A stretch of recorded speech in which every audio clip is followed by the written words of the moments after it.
Clark, congratulations on this film. I absolutely loved it. Oh, thank you Why so was much. this so special to you? Why did you have to work on this? You know, I loved the first one so much, and I loved working with Rich Moore and Phil Johnson, the directors, and Phil, the writer on the project.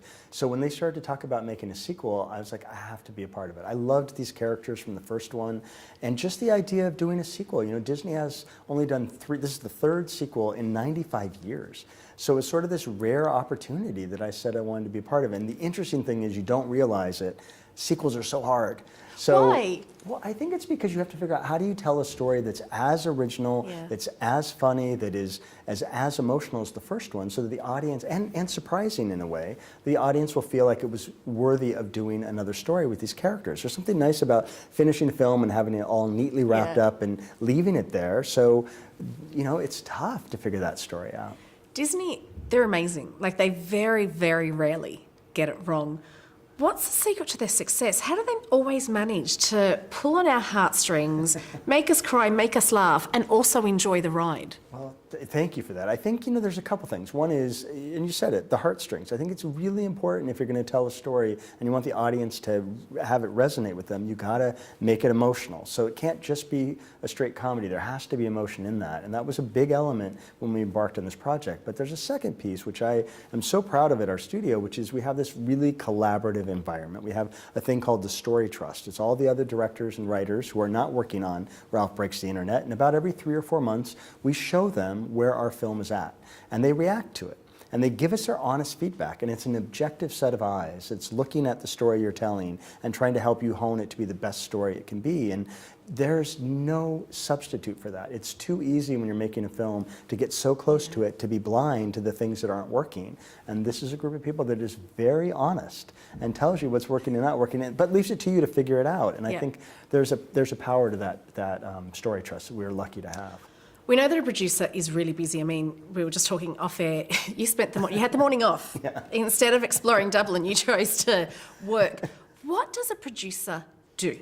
Such a great question. So the way I look at it is my job is a couple-fold. One is I have to help the directors get their vision up on the screen. That means I need to create a creative space to let them be as creative as they want to be. You got to build the team, the right team of people that's really going to help that vision ultimately happen. You still have a budget you got to manage to. You still have a schedule. So you're kind of balancing all of those things. And every single day, somebody has an idea.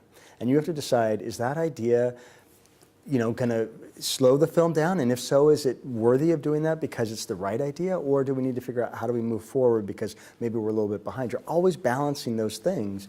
And that is kind of the biggest challenge. And I love that aspect of it because you're basically jumping off a cliff together saying in 3 or 4 years, there's going to be a movie. But you don't know, what is the internet going to look like? How hard is it going to be to build? How many characters are going to be involved in the film? Are the actors you want going to be available? All of those pieces of the puzzle are happening over the course of making the film, and that's what excites me.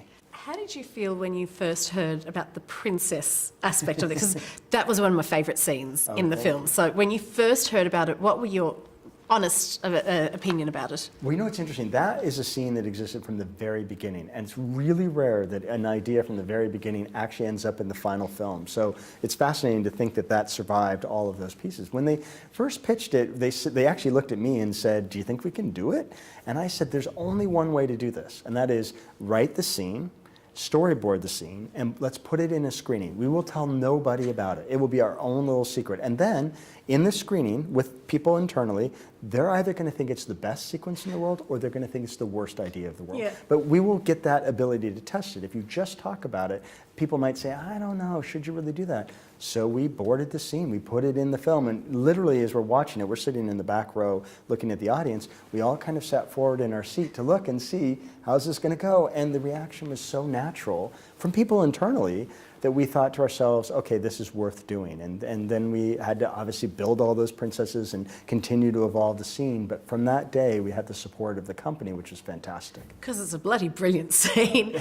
One thing that's really frustrating with animation is that animation is classified as a genre. Right. films aren't looked upon and gone, it's an animation, but it's this sort of genre. When do you think that will start changing and we can appreciate the films that are actually being made? Well, thank you. I so appreciate that question because I agree with you. I think it, in the end, feels like it's a genre. And we don't say to ourselves, oh, there's black and white films or there's films, live action films that are this type or that type. In terms of being in a specific genre, we say it's live action film. To me, what I hope is over the past 10 years, I've really seen the storytelling in animation evolve. And I think it's become way more complex and diving into much deeper subject matter. One of the things I had the great privilege was to be a part of Zootopia, and that's a film that's talking about bias, but in an entertaining way. And this film talks about the duality of the internet, the really incredible part that allows us to connect with people from all around the world in ways we've never been able to do before, but also that dark side that kind of preys on people's insecurities, particularly kids today. Yeah. And so to me, I think that's what we need to continue to do, is make our stories be so rich in terms of the storytelling itself that we're entertaining, but also dealing with deep subject matter so that eventually people will say, it's not whether it's an animated film or live action, it's just a great story, and you need to go see it. Finally, Wreck-It Ralph 3, is it happening? You're the one I need to ask. Well, if you had asked me 6 years ago in 2012 whether there'd be Wreck-It Ralph 2, I would have said, I don't think so. We wrapped it up so nice and neatly. I feel like we've done that here also, but you never know. If the right idea came in, then we would embark on it. But I think that's the key. It can't be for the wrong reason. Yeah. It has to be because you have a great idea that you're excited about doing, because these films take 3, 4, 5 years to make. The directors have to love it over that entire period of time. I'm hearing a yes, so thank you. Looking forward to number 3, but in the meantime, we can enjoy this one. Great. Thank you, Serena.